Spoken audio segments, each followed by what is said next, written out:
Kasalukuyan kami namimigay ng mga school supply, vitamins at groceries para sa mga bata. May libreng check-up din at gamot. Taon-taon namin itong ginagawa sa bawat barangay dito sa Laguna. Nakasanayan na namin itong gawin simula pa nung bata ako. Kwento sa akin lang ni Mama at Papa, talagang ipinangako nila sa patron namin na kapag nagbuntis si Mama ng babae, taon-taon nila itong gagawin at dumating nga ako. Napakaganda pala talaga ng anak ni Gobernador, ano? Bihira lang kasing maligaw dito kaya bihira lang nating makita. Kakagraduate lang ng anak ni Gov sa kursong flight attendant.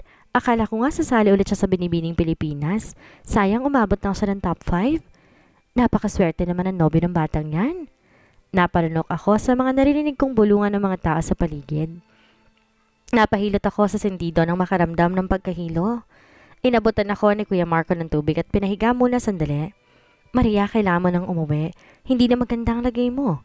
Nag-aalalang sabi niya sa akin. No, Kuya, I'm fine. Pagbamatigas ko. Madami nagsiksik ang mga tao na gusto magpa-picture sa akin. Sa akin na lang po kayo magpa-picture. Biro ni Kuya Marco sa kanila. Pasensya na, Dok. Marami na kaming picture sa'yo eh. Okay, isa-isa lang ha.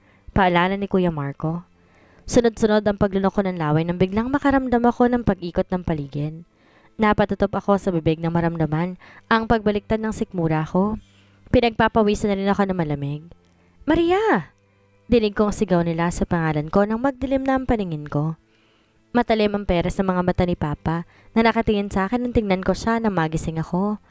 Ngayon mo lang ako na-disappoint ng ganito, Maria. Bungad niya. Kagad tumulo ang luha ko. Napakagat ako sa pang-ibabang labi. Why did you do this, Maria?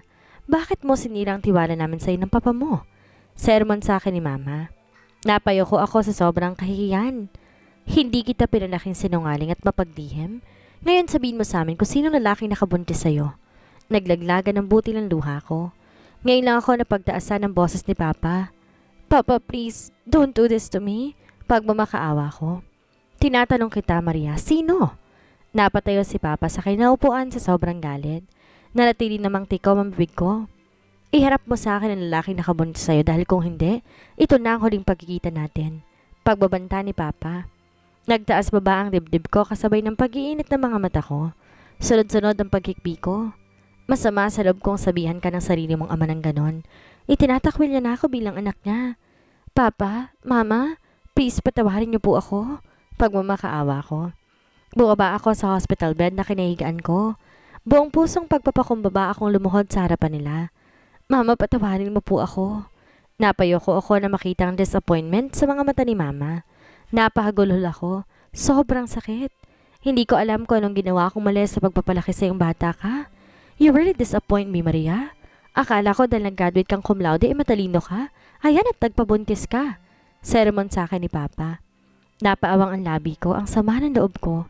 Hindi ko naman sinasadyang magpabuntis eh. Basta na lang tong nangyari. Tama na yan, honey. Masyado nang masakit ang sinasabi mo sa anak natin. Tandaan mong buntis siya. Apo natin ang dinadala niya. Pagsaway ni Mama kay Papa. Ayaw na kitang makita, Maria. Ito na ang huling pagkikita natin. Hanggat hindi mo sa akin inihaharap ang lalaki na kabuntis sa'yo. Napasigaw ako nang kumirot ang puson ko. Sobrang tindi ng sakit ang nararamdaman ko. Umikot ang paningin ko nang bumuhos ang mainit na likido sa magkabilang ng hita ko. Maria? Anak! Maria! Sigaw ni Mama. Nanginginig at nanghihina ang tuhod ko na makita ang pag-agos ng dugo sa hita ko. Napahikbi ako. No! Ang anak ko! Maria! Sigaw ni Kuya Marco. Binuhat niya ako. Kumapit ako sa kanya na mahigpit at gumiti na mapait. Sobrang hinang-hina ako. Hindi ko na kayang ipaglaban pa ang batang nasa sinapupunan ko. Promise, Kuya, kapag nawala ang baby ko, magpapakamatay din ako. Mahinang sabi ko. Dara na magulong isip ko, nakita ko ang pagkagulat sa mukha niya dahil sa sinabi ko. Marin ako napapikit at tiniis ang sakit. Maria, please hold on. Magtiwala ka sa akin. Hindi ko hayaan na mawala ang baby mo. Naramdaman ko ang paglapat ng labi niya sa labi ko. Bago nawalan ng kamalayan ko. Sobrang bigat ng pakiramdam ko na magising ako. Nataranta ako nung maalala ang nangyari. Maria, anak, magpahinga ka. Hindi nawala ang baby mo. Pagpapakalma sa akin ni Mama. Hinawakan ko ang kamay niya at tinalikan. Dinala ko ang kamay niya sa pisngi ko. Mama, hindi po ba kayo galit sa akin? Nakahinga ako ng maluwag. Nawala ang mabigat na nakapatong sa dibdib ko. Sobra akong pinahirapan na matinding bigat na nakalukob sa loob ko. Mama, si Papa po. Galit pa rin po ba siya sa akin? Huminga si Mama na malalim habang hinahaplos ang buhok ko. Mawawala din ang galit niya, anak. Sasama ka sa Kuya Marco mo sa Switzerland at dun ka muna hanggang sa mawala ang galit ng Papa mo. Don't worry, bibisitahin kita palagi. Hinalikan niya ako sa noo. Switzerland, Mama? Ulit ko sa sinabi niya. Ang layo naman po nun. Dagdag ko. Anak, delikadong pagbubuntis mo. Ayoko naman tumira ka sa bahay na masama ang loob ng Papa mo. Alam ko hindi ka makakatulog kapag may taong masama ang loob sa'yo. Kaya kinumbinsi kong kuya mo na isasama ka niya sa Switzerland. May kaibigan daw siyang ubiyani doon na matututukan ka. Paliwanag ni Mama. Siguro mas makakabuti yon para sa akin. Hindi ko rin talaga kaya na tumira sa bahay na may masama ang loob sa akin. Ng Papa ko. Ayoko namang bumalik ng kondo sa Manila. Mag-isa lang ako doon at paulit-ulit na maaalala ang mga nangyari. May posibilidad din na magkita kami ng lalaking iyon. No way! Nagstay ako ng ilang araw sa ospital bago ang flight namin papunta sa Switzerland. Kailan daw kasi ni Kuya Mark kung kumuha ng master degree since ando naman ang girlfriend niya na OB-GYN. Kaya doon niya balak mag-take ng master degree. Ready ka na? Tanong sa akin ni Kuya Marco bago ang arrival ng flight namin. Ngumiti ako at tumango. Sobrang excited na ako at the same time, malungkot akong iiwan ko si Mama at Papa. Sobrang bigat ng loob ko at aalis akong may sama ng loob sa akin ng Papa ko. Marirelax ka sa ganda ng nature doon. I'm sure kapag nakita mo ang waterfall sa Meiringen, sasabihin ko sa iyo, Maria, mapapawaw ka talaga sa sobrang ganda. Pagbibida ni Kuya. Talaga ba? Yung waterfalls ang gusto mong pakita sa akin or yung girlfriend mo? Pangasar ko sa kanya. Tumawa naman to at inakbayan ako. Mapait ako na pangiti na makita ang mga flight attendant. Siguro kung di ako nabuntis, isa na ako sa kanila. Napansin siguro ni Kuya na malungkot ako kaya kung ano-anong pinagsasabi nito tungkol sa Switzerland. Ilang oras ang tinagal bago lumapag ang eroplanong sinasakay namin sa Zurich Airport, Switzerland. May nirentan si Kuya Marco na kotse. Sobrang eco-friendly ng mga vehicles nila. Sobrang linis ng places at napakaganda ng view. Napaka-amazing ng mga architecture ng mga building na nakikita ko sa labas. Gusto kong pumalakpak sa sobrang tuwa. Kuya, hindi ko inaasahan na ganito pala kalamig ang weather nila dito. Untag ko sa kapatid ko habang nagmamaneho. Tumawa lamang ito. Madami ka pang makikita. Bukas, itutour kita ni Diana. Diana ang pangalan ng girlfriend mo, Kuya? Tanong ko. Di pa nito sa amin ikukwento ang tungkol sa girlfriend niya. Masyado kasi siyang abala sa trabaho. Oo. Ano lugar to, Kuya? Tanong ko. Lucerne, Switzerland. Sagot niya habang nasa daan ang pares ng mga mata. Wow, ang ganda! I love this kind of nature. Di naman nagtagal ang biyahe namin at nagpark si Kuya sa tapat ng building na may nakaukit na Hotel des Balances. Ito na siguro ang sinasabi ni Kuya na tutuloyan namin for tonight. Tinanggal ko ang seatbelt at umibis ng sasakyan. Pumunta muna sa likod ng kotse si Kuya para kunin ang mga luggage namin. Inihintay ko siya at sabay na kaming pumasok sa Hotel des Balances. Wow! Bulalas ko na makita ang view mula dito sa balcony. Ross River ang tawag sa ilog. Yung building na natatanaw mo, yun naman ang Lucerne's Old Town Boulevard. Lies between City Hall and Chapel Bridge along the River Rus. Matatagpuan mo dyan ng mga restaurants at shop. Paliwanag sa akin ni Kuya. Bukas pupuntahan natin yan, but for now, kailangan mo na magpahinga and don't forget to take your vitamins. Paalala niya sa akin. Cheese fondue ang pinaserve ko. Alam kong favorite mong cheese eh. Huling sabi ni Kuya bago lumabas. Sa sobrang ganda ng view mula dito, lalo na yung sinabi ni Kuya na Chapel Bridge, sobrang dami ng ilaw at dami ko ring nakikita na namamasyal. Kinuha ko ang phone ko at kumuha ko ng picture. Nag-selfie na rin ako. Sobrang amazing ng place. Sobrang relaxing at glamorous. Kaya nakakawala ng problema. Mukha talaga nag-e-enjoy ka. Ito na ang cheese fondue. Lumapit naman sa akin si Kuya. Wow, bakit may sili? Natatawang sabi ko. Sabay turo sa siling topping sa cheese fondue. Ganito talaga ang style ng pagkain nila dito, sagot niya. Nilantakan ko naman ng cheese fondue. Nag-thumbs up ako kay Kuya na magustuhan ko ang lasa. Sobrang creamy. Kinabukasan, nagsuot ako ng high-waist jean na tinted long sleeve with matching rubber shoes and shades. Excited na akong gumala kasama ng girlfriend ni Kuya na si Diana. Hi! Bati sa akin ni Diana pagkalabas ko sa room ko. Nakakapay dito si Kuya Marco. Ngumiti ako at bumati rin sa kanya. Simple lamang ang suot niyang dress na above the knee ang haba with matching rubber shoes. Ang ganda mo pala sa personal, Maria. Akala ko exaggerated lang pagkakadescribe sa'yo ng kuya mo. Nakangiting nagkibit balikat na lang ako sa sinabi niya. Maganda ka rin, Doktora Diana. Bati ko. Tumawa naman to at inigkis ang kamay niya sa braso ko. At first, nagulat ako kasi nga umasal siya na close kami, kahit itong una naming pagkikita. Ipapasyal muna kita sa Chapel Bridge. I'm sure, ma-amaze ka sa lugar. Ngumiti naman ako sa kanya. Napaka-friendly naman niya. Like the even more famous Chapel Bridge, Spur Bridge is an old covered wooden bridge with ancient paintings under its roof, representing the dance of death. Spur Bridge also served as part of medieval city fortifications. Litanya ni Diana habang naglalakad-lakad kami dito sa Chapel Bridge. Tiningnan ko ang tinuturo niya. Ang ancient painting sa'yo ng sinasabi niya. Sobrang nakaka-amaze talaga ang Chapel Bridge na ito dahil ang ginamit na materyales gawa sa matibay na kahoy. The serenity of Chapel Bridge is so amazing. Kinuhanan ako ni Kuya ng picture kaya todo post ako. May picture din kami magkasama ni Danica. Sunod-sunod namang pinuntahan ng Old Town Boulevard since malapit lang naman kaya nilakad na lang namin. Nasa dulo lang naman iyon itong kahabaan ng Chapel Bridge.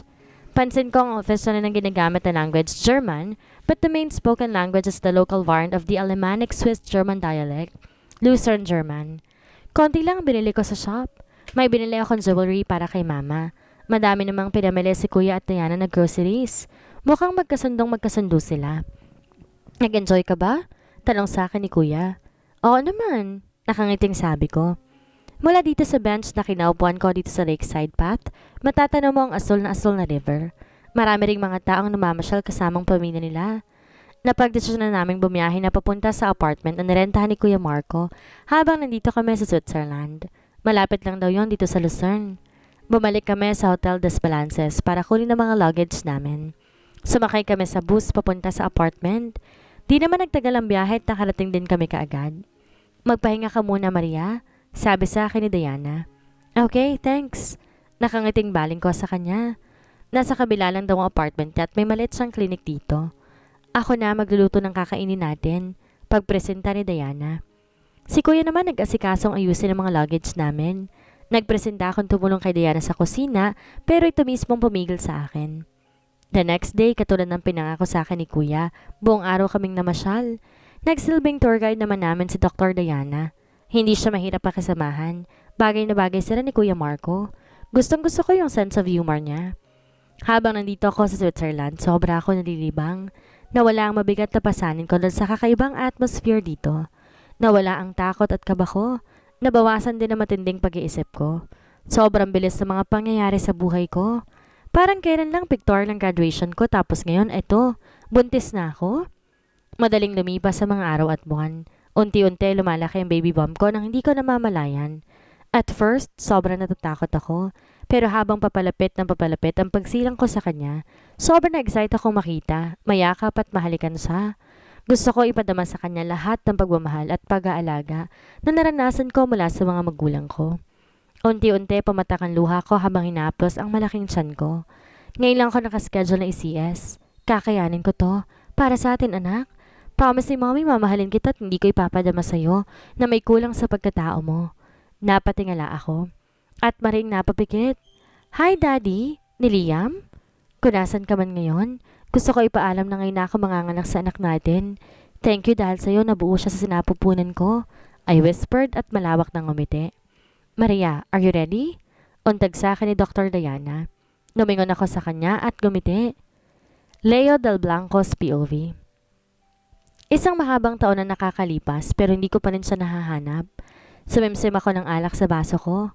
Forget it, bro. One night stand lang yun. Sigurado ako nakalimutan ka ng babae ang nangyari sa inyong dalawa.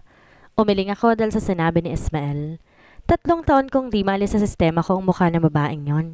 Huwag kang ganyan, pare. Marami ka na ako ang babae kaya ka ganyan. Sabi ni Kevin kay Ismael. Di nakaimik si Ismael. Siya ang dakilang Casanova sa aming 3. Inaamin ko hindi ko first ang babaeng yon pero siya ang huli. Hindi ako nakipagtalik sa ibang babae nitong nakaraang 3 taon. Ang sabi sa bar, first time daw padpad yung girl sa mga kaibigan niya sa bar kaya hindi niya nakilala. Sabi ni Kevin. Pagkatapos ng gabing yon, ang babaeng yun daw at ang kanyang mga kaibigan hindi na muling nagpakita sa bar. Dagdag pa niya bago humigop ng alak sa baso niya. 3 taon na nakakalipas simula na mangyaring gabing yun sa babae. Lagi akong pinahirapan ng konsensya ko. Nakuha ko ng virginity niya. That girl, I remember her face well. Napatingin ako kay Kevin nung sinabi niya yon. Ano? Sino? Tanong ni Ismael sa kanya. Umiling si Kevin at umigom muli ng alak sa baso. Naalala ko dito. Sinundan ko sila pagpasok ko sa bar and I heard her say na magre-rest daw sila at kumain imbes na uminom sa bar. Naalala ko din kakagraduate lang niya nung gabing yon. Sabi ni Kevin. I got sick from what I was drinking at seryosong tumingin sa kaibigan. Wow! The pair of eyes, Kevin and Ismael, will be mine. Kailangan mong akuin ang responsibilidad sa babaeng kinuhanan mo ng virginity. Kaya naman hindi ako pinatatahimik ng konsensya ko. Tsaka kagagraduate lang ng babaeng yun, no? Oh God, ano nagawa ko? By the way, Kevin, paano mo nalaman na kakagraduate na ng babae sa college? Baling ni Ismael kay Kevin.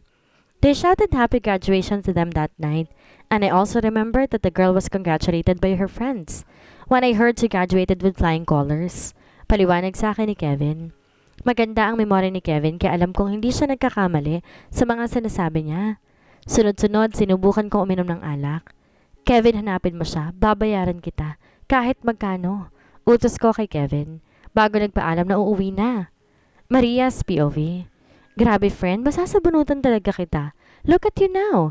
Hindi ba lang nabawasan ang karisma mo? Mapagkakamalan lang na bunsong kapatid mo lang si Liam. Bulala si Jake. Natawa na lang ako sa pambobola ng kaibigan ko. Kamusta naman ang papa mo, Maria? Hindi mo pa ba sa kanya pinapakilala si Liam? Sabay naman namin birilingan si Liam nang humunguya ng spaghetti. Napabuntong hininga ako at umiling sa tanong na Jake. Hindi. Pero nung 5 buwan akong buntis kay Liam, para nakita ko si Papa eh. Hindi ko lang alam kung namalikmata lang ba ako o totoong nakita ko siya. Di sigurado, sabi ko. Pero parang siya yung nakita ko sa Switzerland. Kaga din kasi siyang nawala na parang bula. Talaga? Baka nga pinuntan ka ni Tito sa Switzerland. Alam mo, Maria, mahal na mahal ka nun ni Tito. Hindi ka rin matitiis. Tama si Jake, hindi ako matitiis ni Papa. Sorry friend, wala ako sa tabi mo ng mga oras na nahihirapan ka ha. Alam mo naman, di ko maiwang mag-isa si Janice. Baka madrepes na naman ang lokalukang yun. Kung kaya ko lang hatiin tong katawan to, ginawa ko na. Para isa kay Janice at isa sa inyo. Pahayag niya. Mahina akong tumatawa. Kinuha ko ang kamay niya at pinanggigirin yung pisilin. Sobrang natuwa ako sa huling sinabi nito. Grabe talaga ang pagmamalasakit at pagsuporta niya sa amin ni Janice. Thank you Jake for everything. Nakangiting tugon ko. Wala yun, Maria. Kayo ni Janice ang pamilya ko kaya tutulungan ko kayo hanggang kaya ng powers ko, no? Ngumiti naman ako. Maswerte ako nagkaroon ako ng kaibigan na katulad ni Jake. Hindi ka naman ba nahirapan sa panganak? O sisa niya sa akin? Ngumiti ako at umiling sa kausap. Di naman ako nahirapan sa pagbubuntis sa kanya. Siguro naramdaman niya na kami na ng dalawang magkasama kaya hindi niya ako pinahirapan. May girlfriend din naman si Kuya Marco na OB-GYN na palaging nag-check ng kalagayan ko doon. Litanya ko sa kaibigan. Napatango-tango na lang siya sa sinabi ko. What's your plan now, Maria? Ihanap kaya kita ng trabaho. Alok niya. Don't worry about me, Jake. Iniintay ko na lamang ang tawag ng kumpanya na pinag-a-applyan ko. Tanggi ko sa alok niya. Isa na akong ganap ng nanay kaya kailangan ko na masanay na maging independent. Sana lang talaga matanggap ako doon kahit wala akong work experience. Sa totoo lang, Maria, hindi mo kamukha ang anak mo. Yung itimon lang nakuha niya sa'yo. Eh, ang ganda naman pala ng lahi ng batang to eh. Baling ni Jake kay Liam na abala sa pag-drawing sa coffee table. Katatapos na nitong kumain ng spaghetti. Tumawa naman ako sa sinabi ni Jake. Pati si Kuya Marco at Mama sinabi din na hindi ko kamukha ang anak ko. Binalingan ko ang phone ko na mag-ring ito. Dali-dali ko yung sinagot. Liam anak? Dito ko muna kay Uncle Jake mo ha? May work lang si Mommy pero tatawag ako sa'yo, sweetie. Bilin ko kay Liam. Tsaka ko siya hinalikan sa noo. Biglaan naman kasi ang pagtawag sa akin ng executive assistant ng Del Blanco Airlines Company na pinag-a-applyan ko ng trabaho. Kailangan daw ngayon na ako mag-report sa kumpanya dahil hindi pa daw ako na-interview. Nagtataka nga ako kung bakit. Overqualified ba ako para hindi na-interviewin at pasok agad ako sa trabaho? Okay, Mommy, I love you. Nakangiting baling niya sa akin. I love you more, sweetie. Napangiti ako. Hinalikan ko siya bago ako tuluyang umalis. Ihatid na kita, Maria, para makatipid ka sa pamasahe. Susunduin ka ni Janice mamaya. Malapit lang naman yung coffee shop niya sa kumpanya sa pagtatrabahuhan mo. Litanya ni Jake. Tumango na ako sa kanya. Lakad-takbo ang ginawa ko para lang makaabot sa muntikan ng pagsara ng elevator. May 3 empleyado na kasakay ko sa elevator nang pumasok ako. I pressed the 25. Siya yung bagong sekretary ni Sir. Mukhang artistahin, no? Ang balita ko, flight attendant daw yan kaya nag-qualified bilang secretary. Ang ganda niya, no? Swerte naman niya. Palagi niya makakasama yung boss natin. Sayang nga lang at may kumakalat na chismis na bakla si Sir. Napabuntong hininga na lang ako sa bulungan ng 3 babae na sakay din ng elevator. Parang invisible ako sa mga mata nila. Bigla akong kinabahan na maalalang paalala sa akin ng executive assistant. Strict daw si Mr. Del Blanco pagdating sa trabaho. Una-una niyang pinagbabawal na malate ako sa trabaho. Ano magagawa ko kung late talaga ako? Minadali nila ako eh. Lumukob ang kaba ko sa loob nang bumukas ang floor ko saan ko matatagpuan ang opisina na maging boss ko. Take note, siya ang CEO nitong company. Lumabas ako mula sa elevator. May babaeng lumabas mula sa loob ng opisina ni Mr. Del Blanco. Kaagad tong ngumiti na makita ko. Ngumiti din ako na makilala ito. Siya ang executive assistant. Bumati ako sa kanya. Good morning, Mr. Villa. Hinihintay ka na ni Sir sa loob ng opisina niya. Yan naman ang desk mo. Turo niya sa mesa na nasa kanan. Napanganga ako sa mga papel na nakita ko nakatambak doon. Ito ang schedule ni Sir ngayong araw. Ani at binigay sa akin ang hawak ng tablet gadget. Tawagin mo na lang ako kung may tatanong ka sa akin. Good luck! Nakangiting sabi niya bago ko iniwang mag-isa. Bumuga ako ng hangin bago pumunta sa office si Sir Del Blanco. Kaya mo yan, Maria. Bulong ko sa sarili nang tuluyang makapasok na ako. Napanganga ako na makita ang pares ng mga mata ko ang lalaking nakasuot ng black business suit. Tambak ang mga papeles itong nakapatong sa desk niya. Isa-isa niya itong tinitingnan at pinipirmahan. Nakatungo ang mukha nito kaya hindi ko makita ang mukha. Mukhang di nito napapansin ang presensya ko kaya malayo ko itong napagmastan. Akala ko ba matanda na si Mr. Del Blanco? Bakit napakabata pa ng lalaking to? Mali ata ako na napunta ang floor. Itanong ko kaya ulit kay Miss Samonte. Tatalikod na sana ako na marinig kong pagtikim nito. Good morning, sir. Pilit na bati ko sa kanya. Sobra kasi akong kinakabahan. Ito kasi ang una kong pagtatrabaho sa tanang buhay ko.